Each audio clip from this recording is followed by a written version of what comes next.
What's going on, everybody? July 12th. It's a Saturday.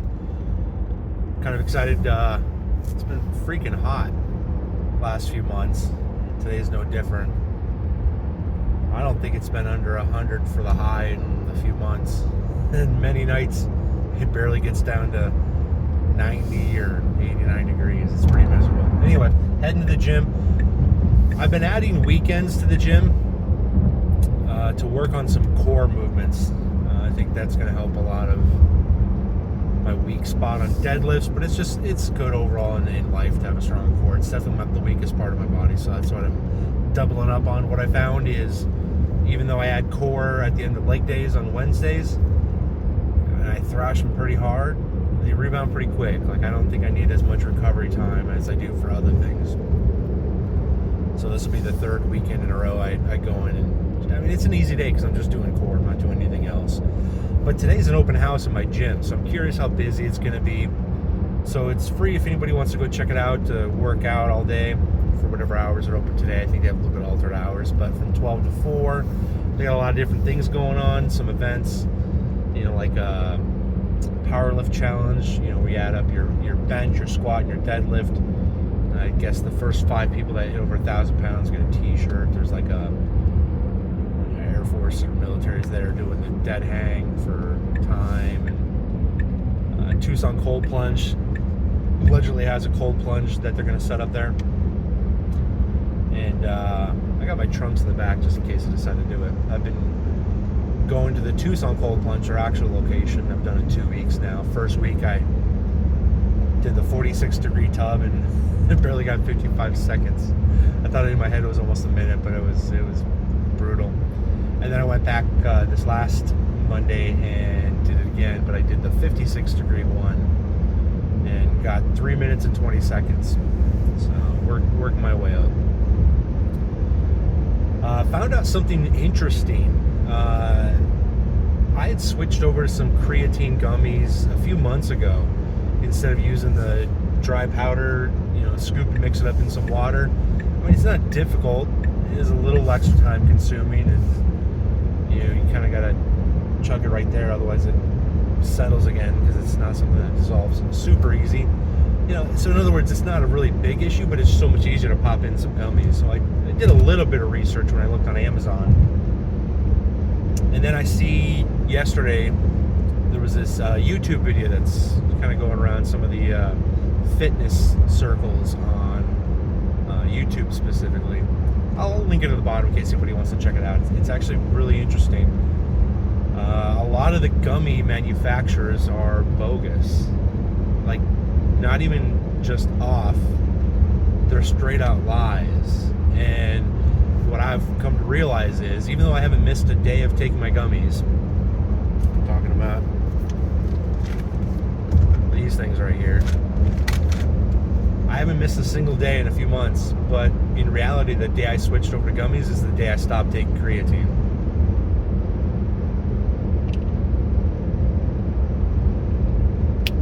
So this guy sent a whole bunch to get tested, and then I've since now looked online. A couple of people have sent different brands to get tested, and quite a few of the ones that claimed that per serving, whether it's 2 or 3 gummies or whatever it takes for a serving, that they claim they have 5 grams of creatine, which is kind of the industry accepted standard for a daily dose.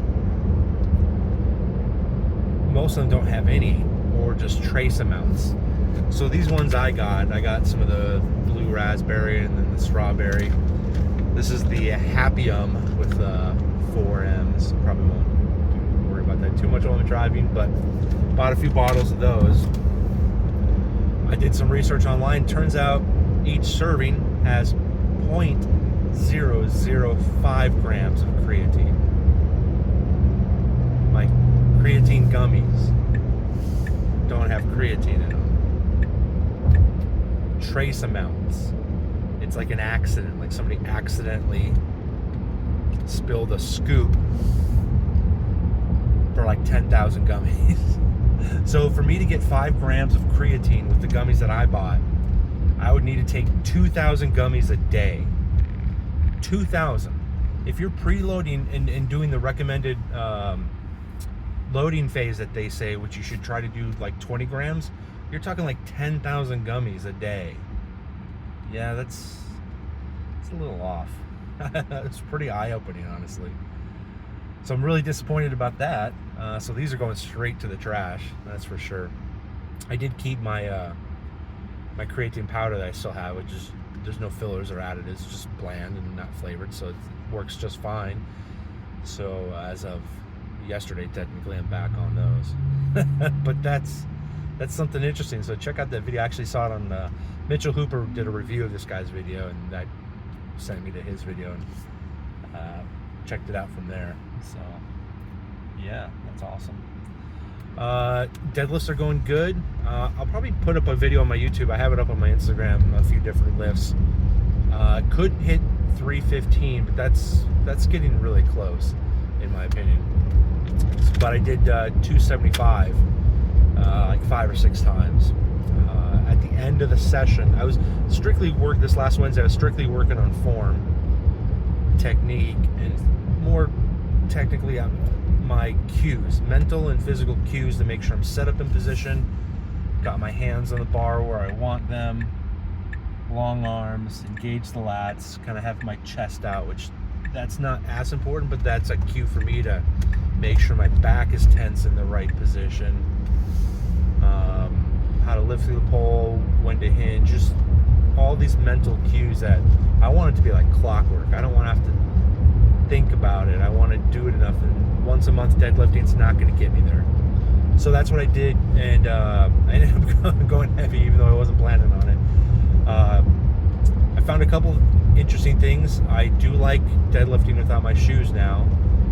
It does feel a little bit more stable, a little bit more repetitive, less movement.